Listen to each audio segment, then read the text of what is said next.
Xabi Alonso has changed Real Madrid into a well-structured team with proper positioning and movement patterns for everyone. Madrid isn't fully functional yet, but Alonso has managed to instill a positional sense in such a short time. It's a standard 3-2 base with a narrow front three, formed by the striker and two advanced midfielders. Alonso wants to maintain the width throughout the game using the dribbling wingers, and by the arrival of Trent, the double pivot could be created using him. So it looks like modern positional teams like Arsenal, Chelsea, or even Guardiola's Man City.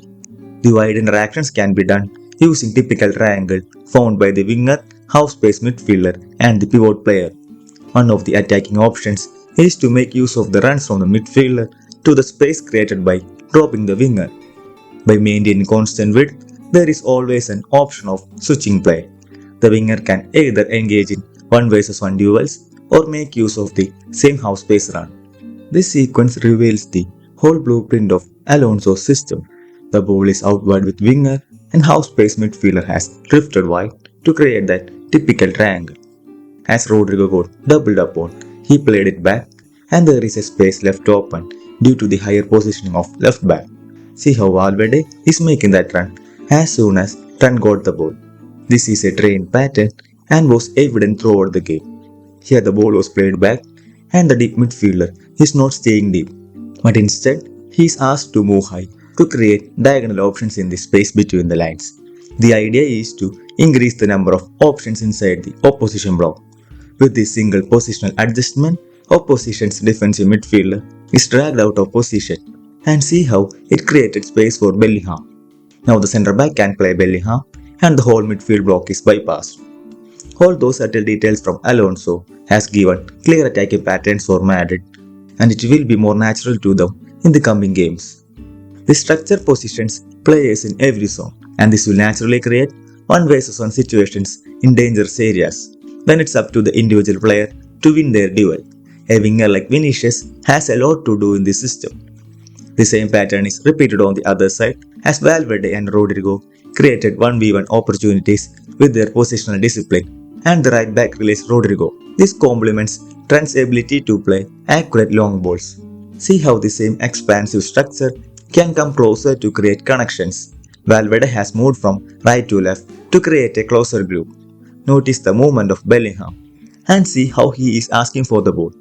He might be thinking about the first touch pass to striker, so the connections or relations are emerging within the structure.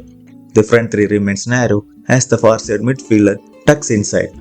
This creates central connections and Alonso uses it to execute his typical third man pattern. Think about the potential of this situation. If done properly, Valverde would be carrying the ball straight into the box. Again, it's the same far side midfielder moving towards ball side to offer more passing options. Here the ideal outcome would be a pass to Vinicius moving inside.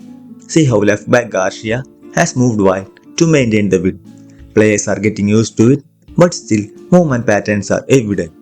We have another wide triangle and it has an additional option of central midfielder as the tempo controller. Here the deep player will control the sequence as he have 3 options up front. The intention is to equip interiors. Left back is moving inside to open passing lane to dribble winger, while attacking midfielder is a constant presence in the zones. So the structure is giving multiple possibilities and it is to the player to choose the best one. Now Bellingham has a good overlapping run from Garcia and Madrid has maintained a target man in the box. This is actually contrary to Ancelotti's setup, where the forward Mbappe won't stay in the box and it will reduce the progressive options attacking midfielder have. Here the new system allowed Bellingham to play a good ball to his target man. The use of Guler is perfect in this setup. He has a free role and is mostly occupying the right half space. In situations where winger cuts inside, he will be positioned perfectly to play a reverse through ball to the winger entering the box. His playing style suits this position. See how Guler created his magic out of nothing, and this will be an interesting watch in the upcoming games.